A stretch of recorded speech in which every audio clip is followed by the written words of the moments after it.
돌아온다!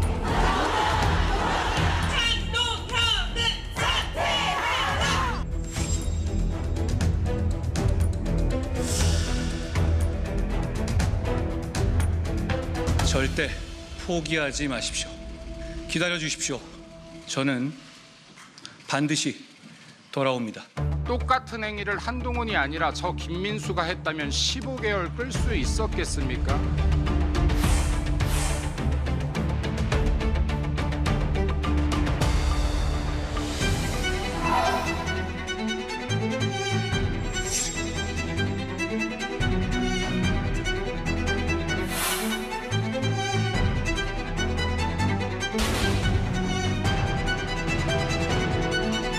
민주당의 당대표라는 건 굉장히 자랑스러운, 저희 같은 사람한테는 그 역사에 이름을 올린다는 건 자랑스러운 일이죠.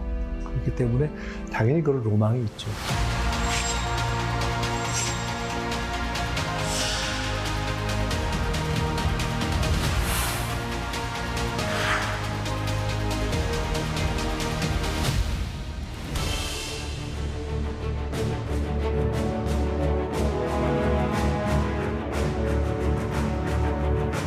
여러분 안녕하십니까? 이 한동훈 전 대표의 제명이 확정되면서 국민의힘이 한치 앞을 내다보기 어려운 경랑 속으로 빠져들고 있습니다. 심리적 분당, 사실상 분당 단계에 들어섰다는 평가까지 나오고 있습니다. 여당인 민주당 역시 조국 혁신당과의 합당 논의로 내홍을 겪고 있습니다. 양당 공이 지방선거와 그 이후까지 염두에 둔 당내 주도권 다툼으로도 보여집니다. 6.3 지방선거 넉 달 앞으로 다가왔습니다. 새롭게 단장한 스튜디오에 여야 중진 두 분 모셨습니다. 자, 민주당 김영진 의원 나오셨습니다. 네, 반갑습니다. 예. 예, 국민의힘 최영두 의원도 자리하셨습니다. 네, 안녕하십니까? 예, 먼저 국민의힘 상황부터 좀 보겠습니다. 지난 목요일 있었던 한동훈 전 대표 제명 후폭풍이 거셉니다. 어제 그 한 전 대표 지지자들 국회 앞에서 제명 징계 철회 집회를 진행했는데요. 잠깐 보고 가시죠, 우선.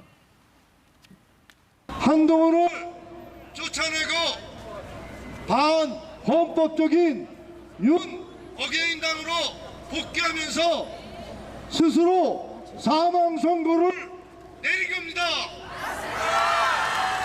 한동훈은 돌아온다!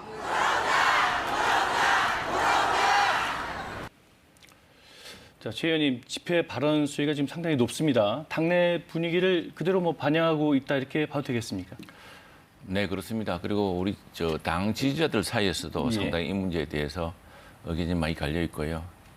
안타까운 사태입니다. 이 보수라는 것이 원래 뭉치면 살고 흩어지면 죽는다. 이 보수의 미덕은 통합과 또 헌신 같은 것인데 예. 지금 이렇게 어떤 상당히 걱정할 정도로 갈라져 있어서 국회의원들, 특히 원내 대부분의 국회의원들 걱정이 아주 많습니다. 국회의원으로서 이 문제를 푸는 해법을 찾기 위해서 그동안 많은 노력을 했는데 그것이 결국에는 이렇게 강경한 대치로 지금 분열로 지금 이어지고 있어서 마지막 최종적인 좀 비상한 방법의 새로운 통합 같은 것을 할 방법이 없는지 이제 의원총회 같은 걸 열어서 함께 논의하려고 합니다. 우리 최 의원님도 SNS에 글 남기셨더라고요. 그 우리 중앙당의 모습이 남한산성 신료들을 떠올리게 한다. 어떤 의미로 해석해야 되겠습니까? 그 남한산성이라는 영화도 나왔습니다만 그 김훈 작가의 글을 보면은 정말 신랄합니다. 남한산성에 임금이 갇혀 있습니다. 그리고 온 나라가 지금 딱 남한산성 항구들 빼고 다 점령당했습니다. 그런데 거기서 싸우는 신료들은 정말 맹렬합니다.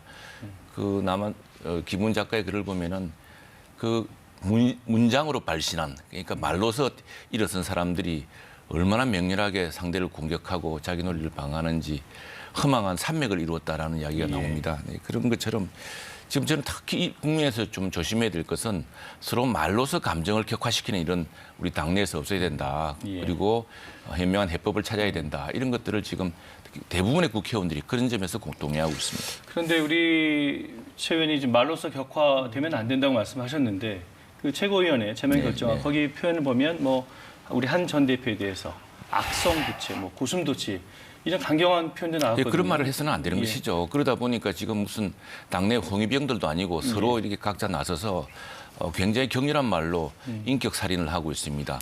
그런 일은 그런 보수의 품격에 맞지 않습니다. 보수라는 사람들은 원래부터 이 통합과 헌신이라는 그 기조 바탕 위에서 좀 점잖아야 됩니다, 사실은. 예. 다른 사람들을 품을 수 있어야 되는데 원래 진보가 분열 DNA가 있는 쪽입니다. 진보는 뭐 옳고 그름 그래서 분파주의, 섹티즘 이런 게 다 진보 쪽 유산인데 어떻게 되는 건지 요즘은 그 발언의 격렬함이 보수 쪽이 더 강한 것 같아서 걱정입니다. 이 부분은 지금 오늘부터라도 당장 중단해야 됩니다. 예. 그래서 그 표현이 당 지도부의 생각을 그대로 대변하고 있다고 봐도 되지 않겠습니까? 당 지도부의 생각을 그대로 대변하고 있다는 보지 않습니다. 아, 그렇습니까? 예. 당 대표가 단식했을 때는 그 지금 일각에서 추측하듯이 어떤 다른 목적 때문에 그랬다 저는 생각하지 않습니다. 네. 자, 친한계 의원 그 16분이죠. 그날 곧바로 기자회견을 열고 반발하지 않았습니까? 이분들은 어떤 논리일까요? 지금 제명하지 말아라. 그러니까 지금 많은 의원들도 생각을 하고 사실 우리 그 친한계 의원 중에 한 분도 이런 말씀 하시더라고요. 아니 좋다. 이게 당원 게시판 문제가 있다는 걸 인정한다. 그리고 가족이 그게 과제됐다는 사실도 뭐 일부 인정한다. 그런데 이걸로 가지고 전 당 대표를 제명할 일이냐. 예. 그래서 비유컨대 아니 학생이 지각을 했는데 그걸로 퇴학시킬 사유는 아니지 않느냐라는 이제 이런 현실론인데 그래서 저희들은 의원들은 상당 부분 이 전현직 당 대표 간의 이런 문제에 대한 정치적인 좀 결단, 정치적인 어떤 리더십을 좀 발휘해주길 바랬는데 결국에는 뭐 당사자가 이 문제에 대해서 더 한 발짝 진전하지도 않았고요. 이런 것들이 문제를 격화시킨 것 같습니다. 그러나 지금부터는 이 사태를 이제 푸는데 다행스러운 점은 누구도 당을 깨자는 이야기를 하지 않고 있습니다. 예. 분당하겠다, 나가겠다 이런 이야기는 하지 않고 있거든요. 돌아가겠다, 당을 다시 무슨 그 당의 그 정신을 되찾겠다 이렇게 이야기하고 있는데 그 보수의 당의 정신이 무엇인지를 보여주는 지도자가 이제 이 통합의 핵심 리더십을 다시 이어가게 될 것으로 생각합니다. 예. 김 의원님 좀 오래 기다리셨습니다. 예. 민주당에서는 이 사안 지금 어떻게 보고 계십니까? 겉으로는 지금 표현을 못해도 이 선거 앞두고 제1야당 분열하는 모습, 민주당이 지금 뭐 굉장히 호재 아니겠습니까? 뭐 결론적으로는 여야 정당이 건강한 긴장 관계로 정치를 이끌어 나가는 게 대한민국 발전에 좋기 때문에 국민의힘의 이런 분열과 갈등은 쏙 좋은 것 같지는 않습니다. 그것이 여야 간 협상을 통해서 대도약과 새로운 대한민국을 만드는 곳에 협력을 이끄는데 내부적인 투쟁이 외부적인 전선을 강화시키는 형태로 나오는 거거든요. 한마디로 국민의힘의 문제를 덮기 위해서 민주당과 대통령에 대한 공격을 강화하는 방식으로 나오는 거죠. 그래서 저는 쏙 좋은 것은 아니다라고 보고 저는 두 번째는 어제 이해찬 저희 그 전 대표를 안장을 했는데 이해찬 대표가 했던 말이 있어요. 뭐 정당의 오랜 산 증인이신데 가치는 역사에서 찾고 방법은 현실에서 찾아야 된다. 왜 그런 문제가 발생했는지를 역사적으로 살펴보면 민주당도 2007년 대선에 진 다음에 2008년에 어마어마하게 혼란이 많았어요. 그래서 2008년 그 혼란의 시기 속에서 2008년 총선에서 대참패를 했죠. 그러면서 그 과정에 3, 4년 걸려서 복귀하는데 2012년까지 꽤 많은 시간이 걸렸거든요. 그래서 지금 국민의힘의 이런 분열과 갈등 그리고 극단적인 형태라고 저는 봐요. 사실은 현직 당대표가 전직 당대표를 제명하는 정당 역사는 제가 보기엔 처음이었던 것 같아요. 그것은 정치적 욕망이 너무 강했다. 당내에서 건강한 긴장, 건강한 경쟁관계를 통해서 잘 만들어가야 되는데 너무 정치적 욕망이 강한 나머지 전직 당대표를 제명한 형태로 나오지 않았나라고 보고요. 두 번째는 정치는 보편과 상식에 기반해서 운영해야 되잖아요. 한마디로 저는 한동훈 대표가 얘기했었던 12.3 계엄에 대한 반대 그리고 계엄을 주도했던 윤석열 전 대통령에 대한 탄핵 이건 저는 정당했다고 봐요. 한마디로 계엄에 반대하고 그 계엄을 주도했던 대통령에 대해서 탄핵을 했던 것은 자유민주주의를 지키는 정당이 가져야 할 보편적인 상식적 가치였거든요. 그것을 했다고 제명해버리면 저는 정당의 기본을 무너뜨리는 결정이었다라고 봐서 전 적절하지 않았다는 게 저는 민주당의 의원으로서도 저는 그런 생각이 많이 갔습니다. 그래서 국민의힘도 그런 과정들을 잘 극복해 나가면서 좋은 정당으로 발전하는 것이 여야가 좋은 관계를 가지고 현안의 문제, 갈등의 문제와 국회 문제를 해결하는데 출발점이 될 것이다 이렇게 보고 있어요. 예. 그 후폭풍을 어느 정도 예상은 했지만 이 당 안팎에서 장동혁 대표 사퇴하라, 재신임을 물어야 한다 이런 비판이 거세게 지금 일고 있습니다. 오세훈 서울시장도 SNS에 지금 글을 남겼는데요. 자, 장동혁 대표가 당을 자멸의 길로 몰아넣었다. 대표는 이끌 자격이 없다. 대표 자리에서 물러나서 그 책임을 져야 할 것이다. 또 이 결정이 결국 당대표 개인과 홍위병 세력을 위한 이 사당화라고 밖에 볼 수 없다. 자, 서울시장의 유력 후보가 이 공천권 가진 지도부에 공개적으로 좀 반기를 들었는데 뭐 이러다가 공천 못 받는 거 아닌지 모르겠습니다. 그 지방선거 앞두고 대통합을 해도 지금 될까 말까 하는 상황인데 왜 이런 결정을 내렸을까요? 이게 지금 우리 정당의 문제, 지금 우리 김영진 의원님이 아주 적절하게 잘 말씀하시는데 우리 당뿐 아니라 민주당도 똑같은 문제에 처해 있습니다.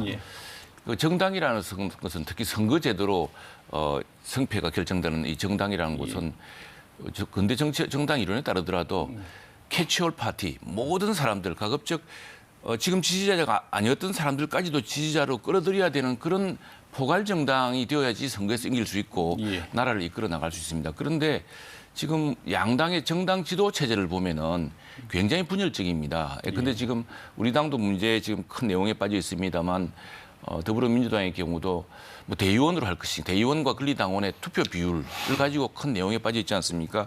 그런데 여기 지금 결정되는 걸 보면은 16%의 권리당원이 참여해서 그 이제 정청래 당 대표의 의견에 따르겠다고 했는데 사실 16%의 투표율이라는 것은 주민투표 같으면 기각되는 것입니다. 그걸로 가지고 당론을 만들 수가 없습니다. 마찬가지로 우리 당이나 민주당이라 보면은 지금 당 대표가 뽑히는 방식을 보면은 되게 지난번 우리 당 대표도 그렇습니다만 50%가 넘지 않았습니다. 득표율이. 그리고 4배수로 좁혀졌다가 2배수로 좁혀지는데 굉장히 박빙으로 되곤 합니다. 그러다 보니까 강경한 목소리, 계엄이라든가 탄핵에 대한 강경한 목소리에 당 지도부가 크게 좌우되고 그래서 지금 수도권 같은 경우에 오세훈 시장은 지금 판세가 당에 힘을 모아야 될 시기인데 이렇게 자꾸 분열하고 갈라치기 해서 되겠냐는 아주 절박한 위기감 같은 거 느낄 것이고요. 그런 문제에 대해서는 모두 공유하고 있습니다. 그래서 저는 이 문제를 가지고 지금 벌써 몇 번째입니까? 우리 당은 여러 차례 당 지도 체제를 둘러싼 분란 때문에 계속 후퇴하고 있습니다. 이런 문제를 이제 당 지도 체제, 사실 선진 의회 국가 중에서 이런 식의 당 지도 체제를 가진 나라가 없습니다. 저는 더불어민주당이 한번 이런 문제에서 확 좀 진전하면은 우리 당도 당 지도 체제를 둘러싼 내용이 없을 텐데 양당이 더 악화되는 방식으로 가고 있어서 걱정입니다. 김 의원님 하신 말씀. 한국적 민주주의 형태인 것 같아요. 한마디로 우리나라는 그 정당의 힘이 강한 거죠. 미국은 뭐 사실은 정당이라는 부분들이 선거 시기에 전국위원회를 통해서 선거를 치르고 그런 다음에 의회 중심으로 정당이 운영되면서 국민의 대표 기관의 의회가 전체 정치를 책임지고 나가는 방식으로 가는데 우리는 정당이 더 강력한 힘을 가지고 사실 가기 때문에 이런 문제가 좀 있는 부분들도 사실 있어요. 그리고 양 당이 현대 정치가 사실 극단화된 형태가 있지 않습니까? 미국을 트럼프 예를 봐도 그렇고 프랑스도 그렇고 영국도 그렇고 독일도 그렇고 그리고 극단적인 형태의 정치가 득세하는 과정이 사실 전 세계적인 흐름이라서 요 국면들이 잘 극복해 나가면서 통합과 수기의 민주주의로 가는 과정을 잘 만드는 게 필요하다. 그것이 저는 제가 보기엔 지금 여야 정당이 가지고 있는 문제점 중에 하나다라고 보는 것이 보편적인 것 같습니다. 자, 그럼 이제 관심은 한동훈 전 대표에게 쏠립니다. 앞서 영상에서도 보셨지만 반드시 지금 돌아오겠다고 했습니다. 어떤 평론가는 뭐 I'll be back 하는 그 영화 터미네이터의 유명한 대사죠. 그 대사가 떠오른다고 하던데요. 자, 어떤 계기로 어떻게 돌아올 수 있을까요? 먼저 우리 최영주 의원님. 언론의 보도는 보면 있습니다만 우선에 저는 아쉬운 게 있어요. 한동훈 전 대표가 당내 그 재심 절차 같은 것을 이용했으면은 당내 재심 절차. 예, 훨씬 좋지 않았을까 생각이 듭니다. 그런데 재심 절차 자체를 이제 이용하지 않은 것이 저희 의원들로서는 굉장히 답답하고 안타까운 대목입니다. 그리고 지금 여기에 대해서 법적 조치를 가처분 신청 같은 게 있습니다. 실제로 이 가처분 신청이 이전에 이준석 전 당대표의 경우에도 있었습니다. 그때 이준석 전 당대표가 가처분 신청에서 가처분이 인용이 됐습니다. 다시 우리 당도 그 당시 약간 더 큰 혼란이 있고 했었는데 이게 굉장히 불행한 사태입니다. 불행한 사태인데 어쨌든 지금 언론의 보도 그리고 최종적으로 어떻게 결정할지 모르겠습니다만 좀 이런 어떤 법적인 쟁송보다는 정치적 리더십으로 정치가 예술이라고 하지 않습니까? 만일 법과 행정으로 모든 것이 다 이루어질 것 같으면 왜 선거에서 이렇게 국회의원을 뽑고 왜 선거에서 당대표를 뽑겠습니까? 그런 좀 정치적 리더십, 통합의 리더십을 발휘했으면 좋겠는데 현재 뭐 언론의 관측이라든가 또 일반적으로 주변 관측은 그럴 경우에 당내 불복 절차를 이용하지 않았기 때문에 그럼 법원에 이제 가처분 신청을 낸다. 이 제명 처분이 옳은 것이냐 그렇게 할 테고 다음에 이제 보궐선거가 지방선거에 이어서 이제 국회의원 보궐선거가 열리지 않겠습니까? 그런 선거가 또 재기의 발판이 되지 않겠나라는 이런 관측이 일반적이죠. 그러나 그런 선택을 할지는 어떨지 모르겠습니다. 좀 지켜봐야겠다. 네. 우리 김 의원님 어떻게 보시죠? 저는 기본적으로 정당 내 자유 게시판에 자유 게시한 글을 가지고 전직 당대표를 제명한다라는 것은 자유민주주의 체제에서는 도저히 저는 수용할 수 없다. 만약에 민주당에 그런 일이 있었다면 저도 단호하게 반대할 겁니다. 사실 말이 안 되는 거거든요. 교각사루죠. 한마디로 그 잘못된 이 뿔을 좀 조정하기 위해 하다가 소를 죽이면 안 되지 않습니까? 그런 경우에는 경고 아니면 이런 정도로 사실 마감하고 가는 게 필요한 거죠. 그리고 두 번째는 저는 보편적으로 윤 어게인 세력과 부정선거를 옹호하는 세력을 저는 용인하면 안 된다라고 봐요. 그거는 여야의 문제가 아니라 보편적인 상식과 일반 민주주의를 우리가 잘 만들어가고 선진 대한민국 가는 것 속에서 저는 첫 출발인 것 같아요. 근데 그것을 옹호하는 세력과 같이 하겠다라는 것 자체는 저는 국민의힘의 장동혁 대표가 저는 적절하지 않았다라는 게 저는 생각이고 재고할 필요가 있는 상황이다. 한동훈 전 대표는 어떤 선택을 하리라고 보십니까? 저는 한동훈 대표는 국민과 함께 하겠죠. 하고 한동훈 대표가 본인이 얘기했듯이 탈당이나 다른 방식이 아니라 다시 국민의힘에 돌아오겠다라는 선언을 했기 때문에 저는 멀지 않은 장래에 저는 복귀할 것이다라고 보고요. 정치가 돌고 돕니다. 한마디로 회자필반 모인 사람들이 흩어지고 거자필반에서 저는 너무 강하게 상식적이지 않은 결정들은 사실 상식적으로 저는 물이 모이게 돼 있다 그렇게 보고 있습니다.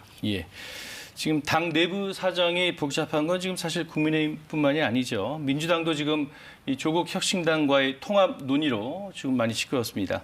고 이해찬 전 총리 장례 기간이어서 비교적 잠잠했지만 합당 논란 곧 다시 재점화할 분위기인데 우리 김 의원님은 원칙적으로는 합당 찬성하시죠? 어떻습니까? 저는 원칙적으로 합당에 찬성을 했고 일관되게 말씀을 드립니다.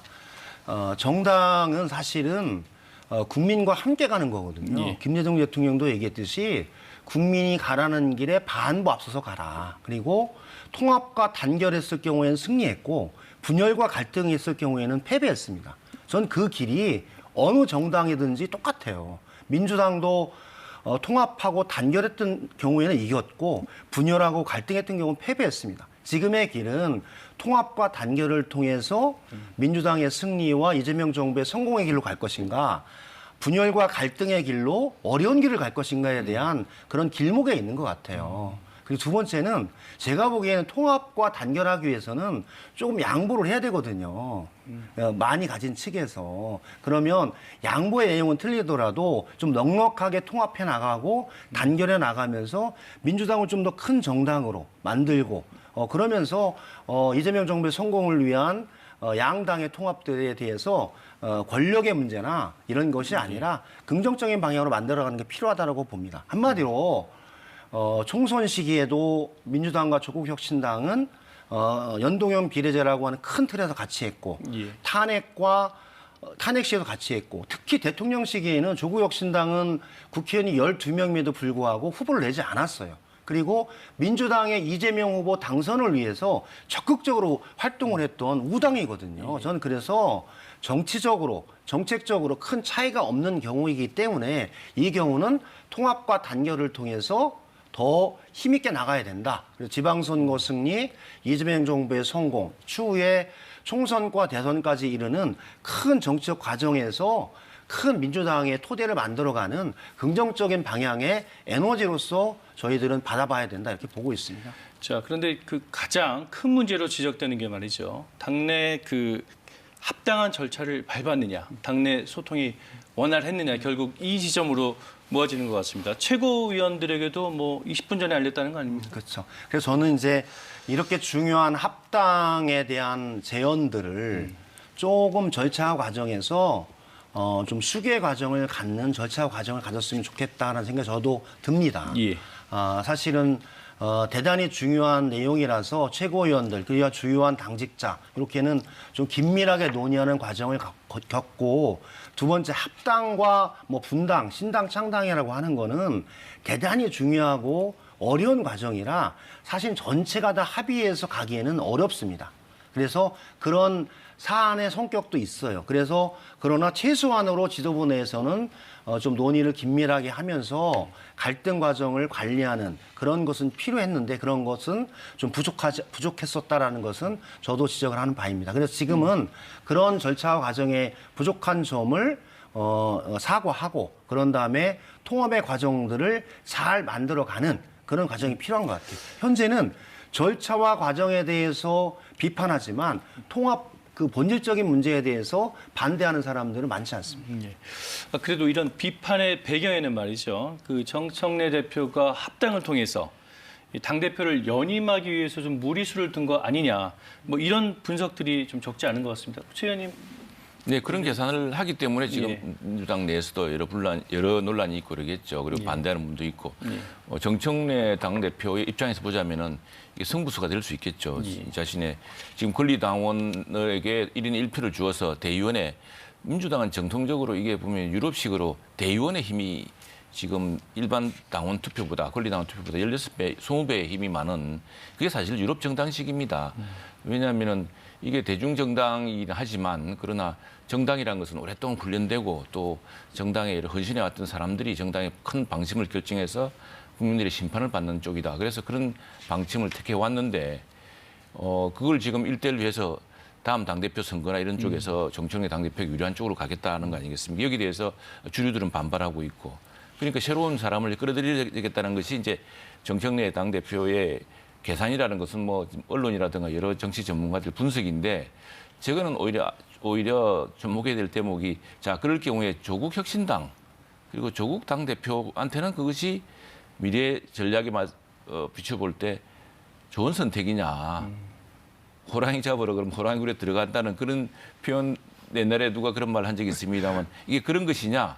근데 저는 반면교사로 살펴봐야 될 것이 저는 정의당의 케이스가 있었다고 생각합니다. 정의당이 한동안 양당의 첨예한 대추 국면에서 어떤 큰 판단을 이루고 또 거기서 새로운 기대를 모으던 시절이 있었습니다. 그런데 결국에는 민주당, 당시 더불어민주당의 이중대처럼 모든 의사결정을 함께하고 합당만 안 했을 뿐이지 선거법 제도, 모든 정치 현안, 국민들이 걱정하는 정치 현안에 대해서 민주당의 편을 들어줘서 선거법상의 이득을 취하려고 하다가 결국 지난 선거 때 거의 뭐 조국 혁신당은 이렇게 진전한 데 반해서 지금 정의당의 존재감이 굉장히 떨어지지 않았습니까? 예. 그런 것들을 보자면은 지금 왜 조국 혁신당이 지난 선거 때 이렇게 상당히 기대 이상의 의석을 얻었느냐? 양당 제도에 대한 특히 이제 그 조국 혁신당 지지자들이 우리 당을 지지했을 리는 없고 대개 보면은 더불어민주당 지지자였는데 더불어민주당의 문제점에 대해서 크게 실망해서 새로운 대안을 찾겠다고 했던 분들 같은데 다시 돌아가겠다는 것이 조국 혁신당의 미래에 대해서는 좋은 일인지는 모르겠습니다. 예. 자, 김 의원님, 당대표 연임을 위한 무리수였다라는 분석에 대해서는 어떻게 생각하십니까? 저는 그건 오해라고 생각합니다. 오해다. 예. 실제로 저는 정청래 당대표는 잠재적인 향후의 당대표 경쟁자 또 잠재적인 대권 후보 경쟁자인 조국 대표를 전 꼭 받아서 하고 싶은 그런 생각이 크진 않았던 것 같아요. 개인적으로. 그러나 큰 과정에서 민주당과 조국혁신당의 통합을 통해서 큰 민주당을 만들고 그를 통해서 지방선거 이재명 정부의 성공을 위해서 저는 정치적 결단을 했다라고 해서 그렇게 생각하고요. 그래서 정청래 대표의 정치적인 유불리에 의해서 이 당 통합의 문제를 제안하지는 않았다라고 저는 봅니다. 사실은 큰 방향에서 지난 2024년 총선, 25년 대선의 과정 속에서 같이 해왔던 조국혁신당의 통합을 통해서 만들어가는 것이 민주당의 큰 대장정의 길, 총선, 향후의 지방선거, 총선, 대선, 이재명 정부의 성공이라고 하는 큰 길에 도움이 될 것이다. 이 판단에서 저는 제가 보기엔 했다라고 봐요. 그러니까 이재명 정부의 성공을 위한 정치적 결단이었다. 결단이다. 저는 그렇게 보고 이렇게 있습니다. 이해하면 그렇죠. 되겠죠. 그렇기 때문에 사실 이 합당이라고 하는 부분들이 지금은 합당을 결정하는 것이 아니라 제안을 했기 때문에 민주당 내에서 당원들과 소통하고 국회의원들과 소통하고 국민과 소통하면서 그 동의를 통해서 제가 보기에는 진행을 하면 충분하게 만들어질 수 있고 조국혁신당의 당원들과 조국 당대표도 똑같은 과정을 거치면서 통합의 에너지와 시너지를 좀 만들어가는 긍정적인 방향으로 통합 논의를 만들어가는 게 지금은 양 당에게 필요하고 이재명 정부의 성공을 위한 정치적인 토대를 강하게 하는 데 핵심적이다 이렇게 보고 있습니다. 예, 그런데 말이죠. 또 내일, 모레 또 이틀 예정되어 있는데 정 대표의 우리 핵심 공약인 1인 1투표제 중앙위 투표가 예정되어 있지 않았습니까? 네네. 이게 만약에 좀 부결된다면 우리 정 대표님께도 좀 타격이 될 것 같은데 어떻습니까? 저는 1차에서는 사실 1인 1표제 관련해서 찬성은 한 80% 됐는데 정족수가 과반이 안 돼서 부결된 형태예요. 예.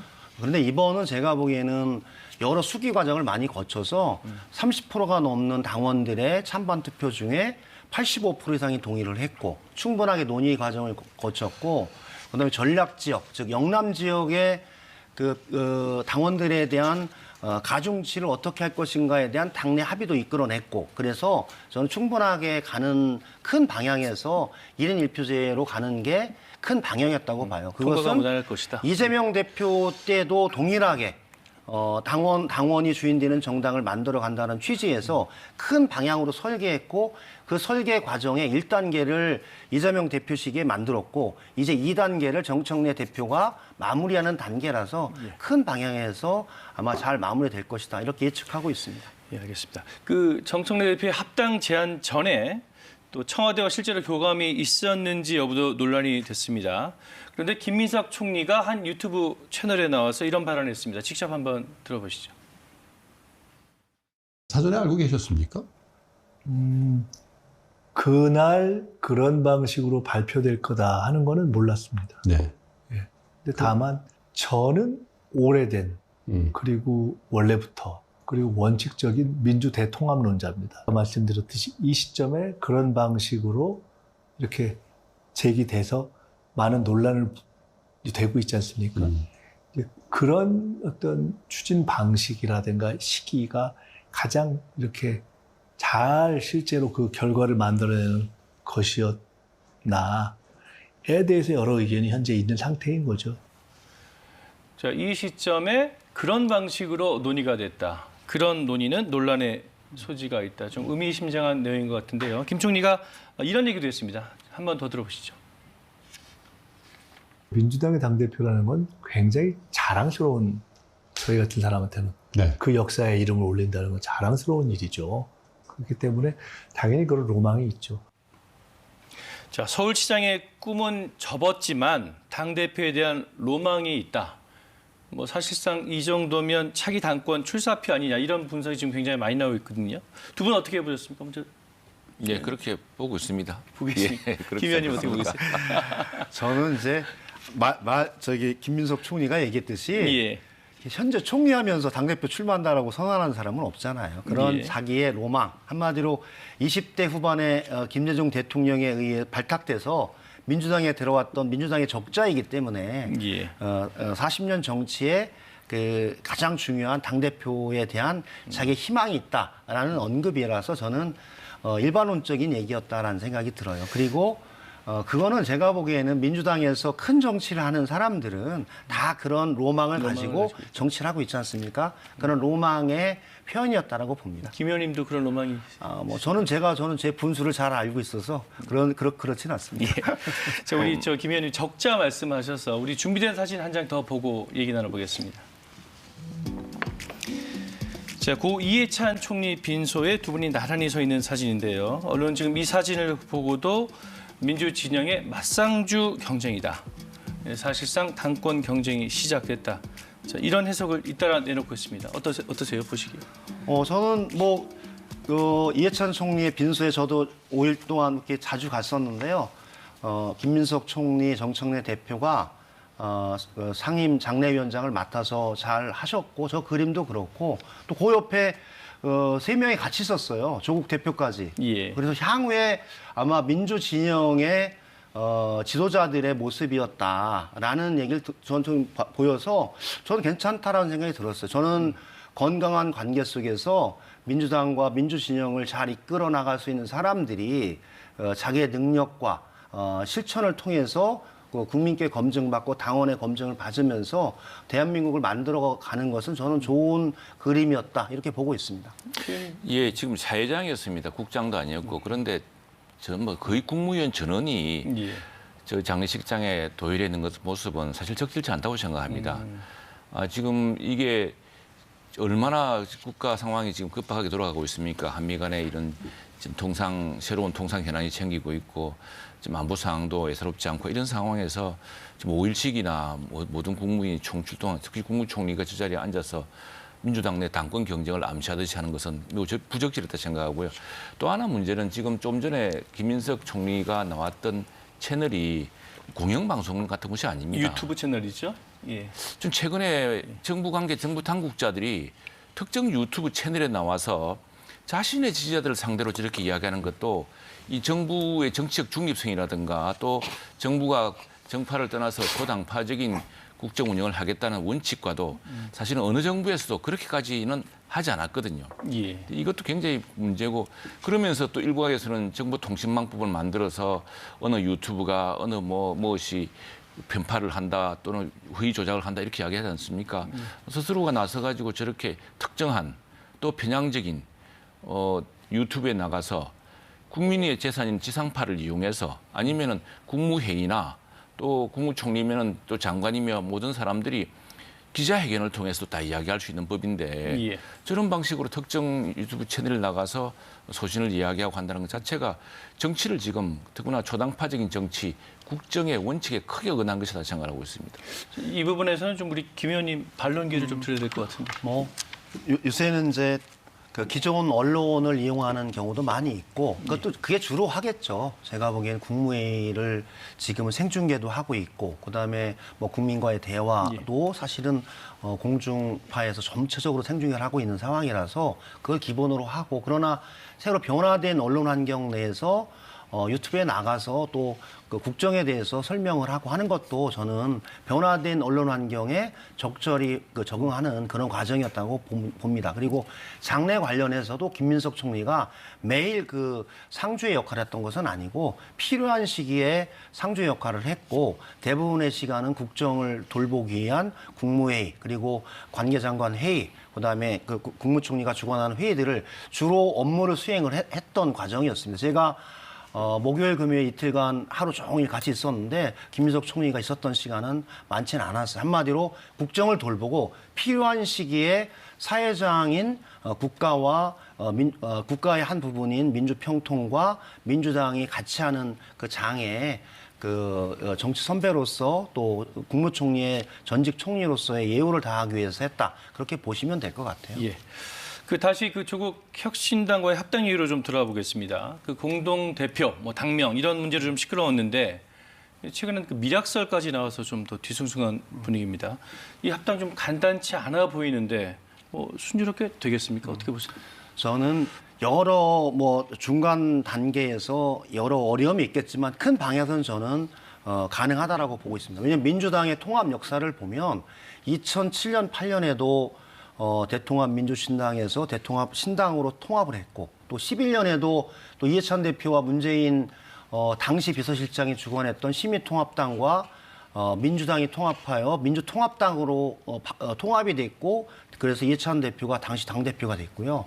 2014년에도 안철수 대표의 새정치연합과 민주통합당이 통합해서 새정치민주연합으로 통합을 했었고 2015년에는 또 안철수 대표가 나가면서 더불어민주당으로 새로 통합하고 당명을 바꾸고 많은 과정이 있었고 어려움이 있었어요. 그러나 민주당은 큰 민주주의 원칙을 지키고 통합과 단결로 승리한다는 기본 원칙을 잘 지켜나가면서 저는 합당과 창당, 그다음에 이 통합의 역사를 만들어 왔기 때문에 이번에도 지방선거 승리, 이재명 정부의 성공, 향후 총선과 대선의 큰 그림을 만들어 나가는 출발이기 때문에 어려움은 있지만 잘 만들어 나가고 승리하는 게 필요하고 잘 통합이 될 것이다. 이렇게 예측하고 있습니다. 어려움은 있지만 잘 통합될 것이다. 우리 최 의원님도 동의하십니까? 예, 뭐 다른 정당, 특히 여당과 뭐 준여당의 선택에 대해서 뭐라고 할 수는 없습니다만 저희 당으로서는 다만 선거라는 것은 이 세를 모으는 과정인데 우리 당 역시도 지금 한 표라도 더 모으고 또 힘을 하나라도 더 모아야 되는 시기여서 저 민주당과 조국혁신당의 움직임을 간단하게 보지 말고 우리 당도 전략적 선택, 전략적인 정말 리더십들을 당 지도자들이 좀 발휘할 것 같습니다. 전 현직 지도자들이 그런 점에 대해서 지금 타산지석으로 삼아야 된다고 생각합니다. 타산지석으로 삼아야 된다. 저도 그러니까 최용도 의원님 말씀대로 사실 어느 정당이든지 통합과 단결하는 정당이 승리했습니다. 분열과 갈등하는 정당은 패배했거든요. 그래도 저는 현재 민주당이 통합과 단결의 길로 가고 있고 아쉽게도 국민의힘은 장동혁 대표가 한동훈 대표를 제명하는 극단적인 정치적 조치를 통해서 분열과 갈등의 시기로 가고 있어요. 그러니까 한마디로 어느 것이 과연 민주당과 국민의힘에 좋은지 그 당원들이 좋은지 아니면 국민들이 보기에도 양당이 좋은 정당이 되는 것을 국민들도 원하거든요. 양당이 좀 좋은 정당으로 긍정적인 경쟁을 통해서 미래를 만들어 나가길 원하지 극단적으로 당내 분란이 우리 정치가 혼란해지는 것을 원하진 않는다. 그런 생각입니다. 자, 만약 그 합당이 무리 없이 성사된다면 지방선거 구도가 유동을 칠 텐데요. 자, 민주당과 혁신당만 통합하면 우리 국민의힘만 좀 더 어려운 상황에 처한 거 아닐까요? 근데 지난 역대 선거 과정 조국 혁신당이 지난 총선에서 탄생한 뒤로 그 지금 대통령 선거도 있었고 뭐 했었는데 보면은 과정에 후보를 내지 않았습니다. 후보를 내지 않았기 때문에 그리고 지난번 조국 혁신당이 탄생했던 그 국회의원 총선에서도 후보를 내지 않고 연동형이라는 방식으로 정말 더부살이로 된 것이거든요. 그렇기 때문에 이번 선거에도 후보를 내면은 그것이 이제 선거 판도에 어떤 영향을 미칠지 모르겠습니다만 만일 합당의 방식으로 또는 후보를 내지 않은 방식으로 한다면은 그 판도에는 크게 영향이 없을 거라 생각합니다. 다만 그 기세면에서 우리 당의 경우 더 통합과 더 미래라든가 하는 이런 것들을 보여줄 수 있는 계기를 더 마련해야지만이 저런 어떤 기세를 우리가 새롭게 균형 잡아서 선거를 반전시킬 수 있다 이렇게 생각합니다. 그런 면에서 지금 이제 우리 당의 또 보수 진영의 지도자들이 크게 좀 더 이런 국민적 뜻을 좀 모아주시기를 저희 의원들은 바라고 있습니다. 예. 지금 국민의힘은 우리 장동혁 대표 단식을 끝내고 지금 장외로 나왔습니다. 지금 천막 농성 중인데, 그러니까 통일교와 공천 헌금 이른바 그 쌍특검 수용을 촉구하는 내용인 거죠? 장외로 나온 게 아니고요. 그 국회의사당 내에서 국회의사당 내에서 왜냐하면은 이 여당인 더불어민주당의 결심이 필요한 대목입니다.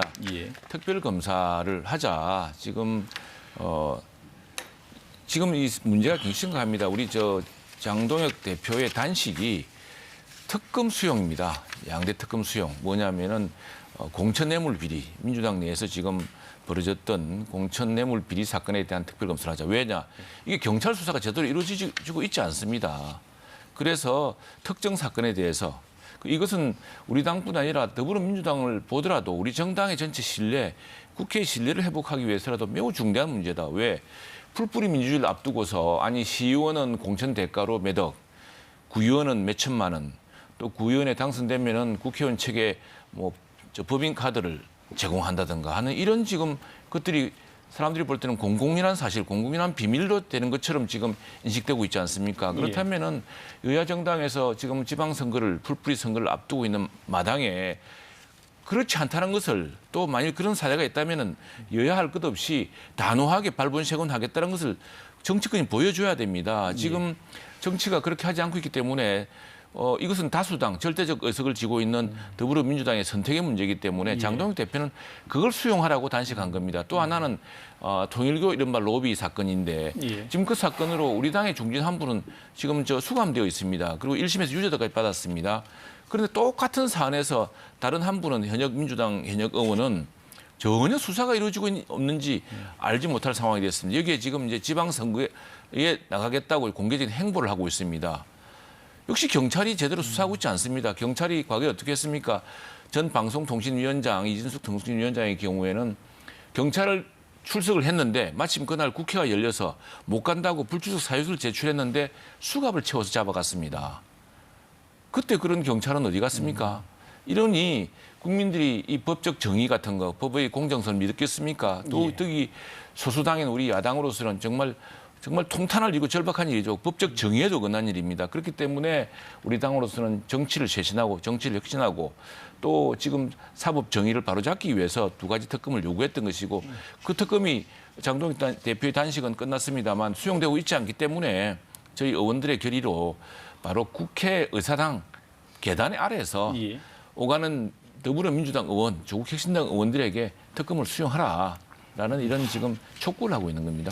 우리 김 의원님도 하실 말씀 많으실 것 같습니다. 저는 통일교와 신천지 특검은 그 쌍특검은 바로 여야가 합의해서 진행했으면 좋겠습니다. 한마디로 우리 국민의힘의 권 의원님이 지금 구속돼서 실형을 선고받은 상황이고 민주당 의원 중에 한 명도 현재 수사가 진행되는 과정이고 특히 2022년 대선 시기에 통일교와 제가 보기에는 국민의힘이 아주 배타적이고 강력하게 로비를 진행했던 그런 과정이었죠. 당원 경선, 후보 경선 과정과 본선 과정까지 돈을 가지고 개입을 했던 과정이라 그게 가장 강력하게 있었고 민주당 의원은 사실은 과거 2018년, 19년에 있었던 과정이었습니다. 약간 성격이 틀립니다.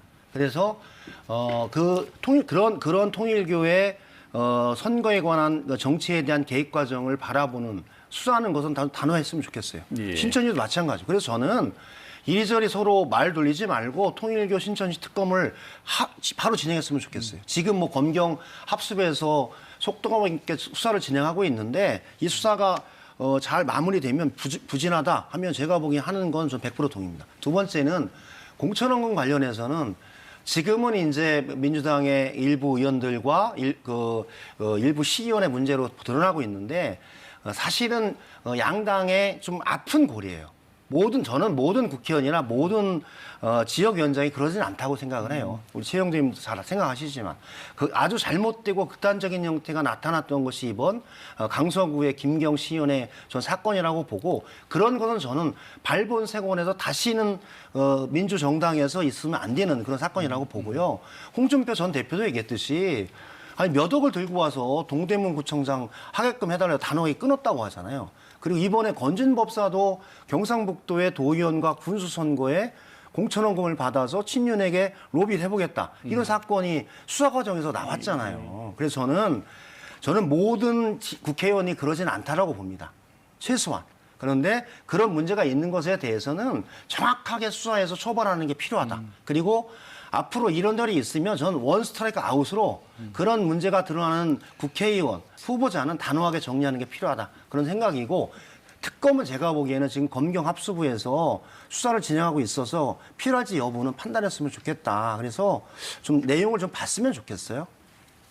예.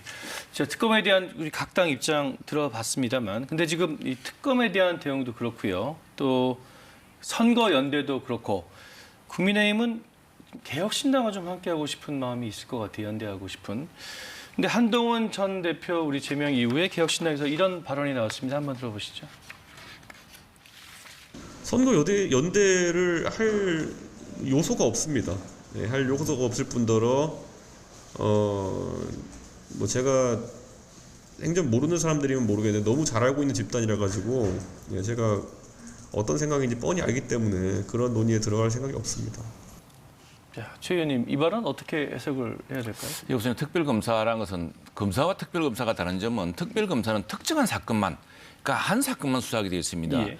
별건 수사를 막 할 수가 없습니다. 그래서 이제 신천지와 통일교를 구분해서 해야 된다. 두 가지 특검이 필요하다는 입장이고요.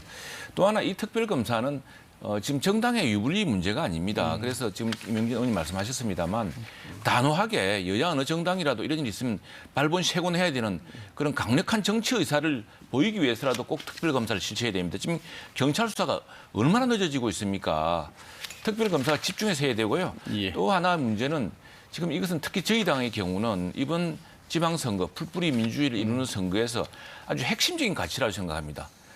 이 풀뿌리 민주주의의 선량을 뽑는 이 선거, 도지사, 시장을 뽑는 선거는 주민들을 위한 그리고 정말 가장 능력이 있는 이런 사람을 뽑는 선거인데 여기에 국회의원이 끼어서 정당이 끼어서 어떤 공천 거래가 오가고 이렇게 하고 그리고 공천 거래 이후에는 당선된 사람이 이권을 봐주고 이걸 끊지 않으면요 대한민국 민주주의 성공할 수 없습니다. 그리고 저희 당은 만일 민주당이 특권을 받지 않는다면은 저희 당 스스로도 이 문제에 대해서 단호한 조치를 통해서 우리가 이 당을 완전히 바꾼다는 모습을 보여줘야지만이 이번 풀뿌리 지방선거 민주주의를 이루는 지방선거에서 그나마 성산이 있을 거라고 생각합니다. 이 문제는 끝까지 갈 겁니다. 예, 좀 우리 개혁신당 이준석 대표 발언에 대한 의견 여쭤봤는데 특검 입장 다시 한번 말씀해 주셔서 우리 김 의원님도 발언 한번 기회를 한번 더 드려야 될 것 같아요. 이 개혁신당도 저는 이런 문제, 제가 지금 제기했던 이런 문제에 대한 인식은 다르지 않을 거라고 생각합니다. 예, 발언 기회 한번 드려야 될 것 같습니다. 예.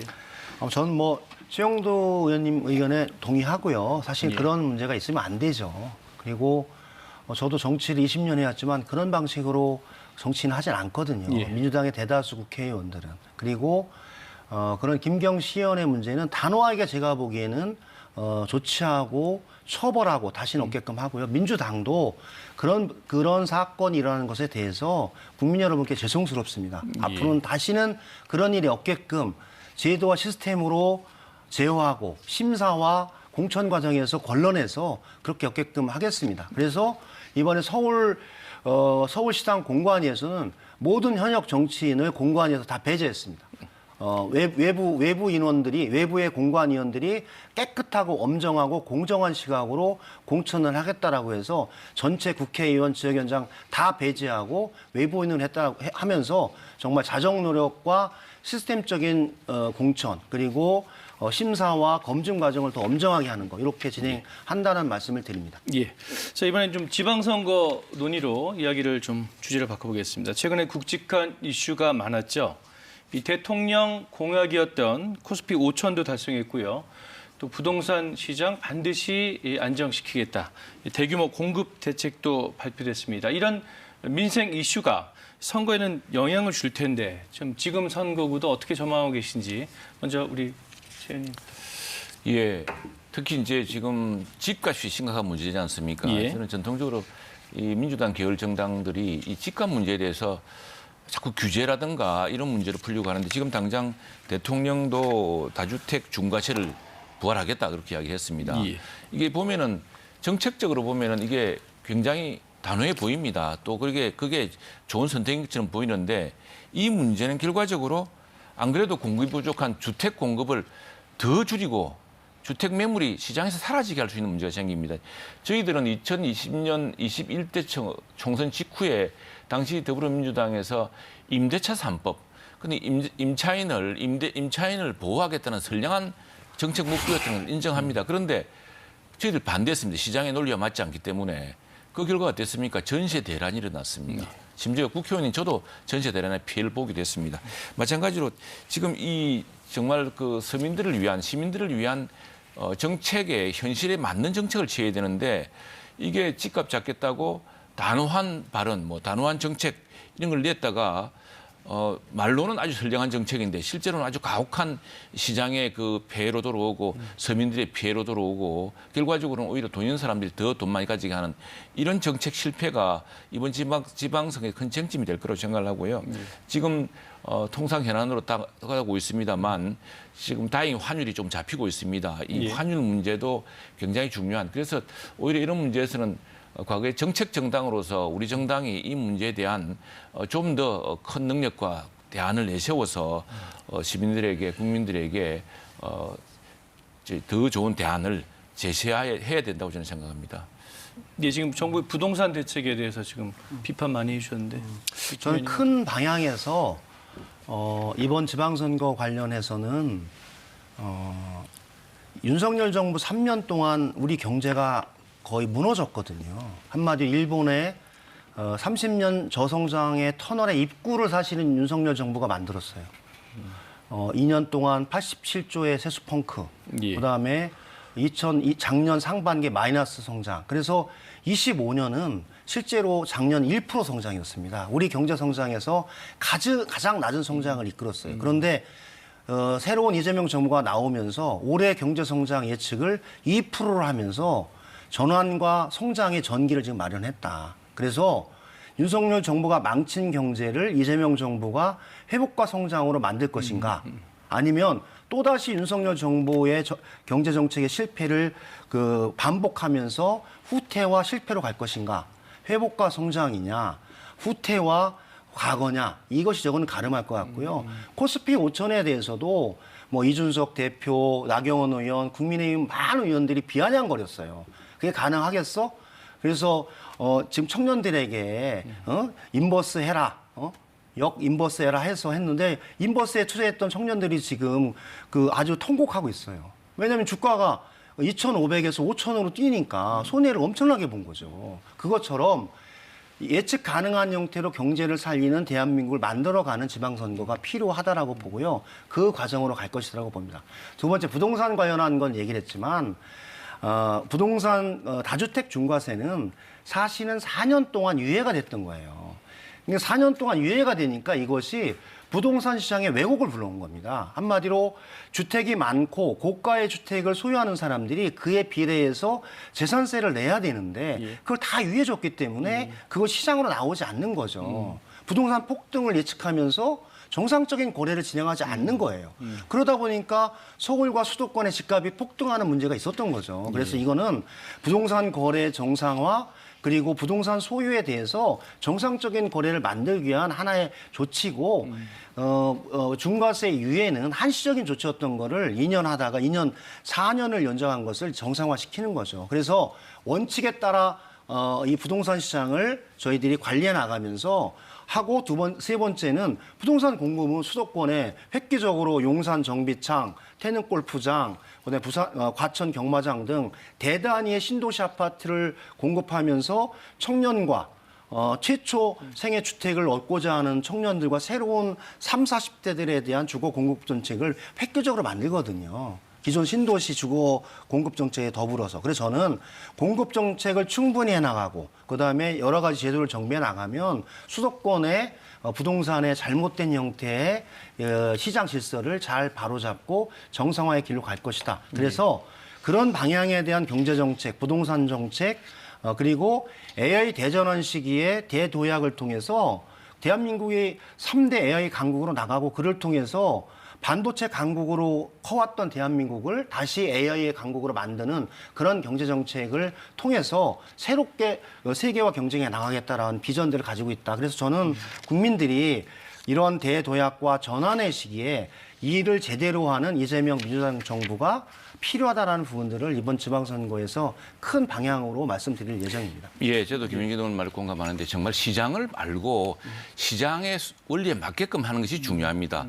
부동산 정책은 공급과 수요의 문제이기 때문에 그걸 막고서 선악의 문제로 접근해서 실패해왔던 것이거든요.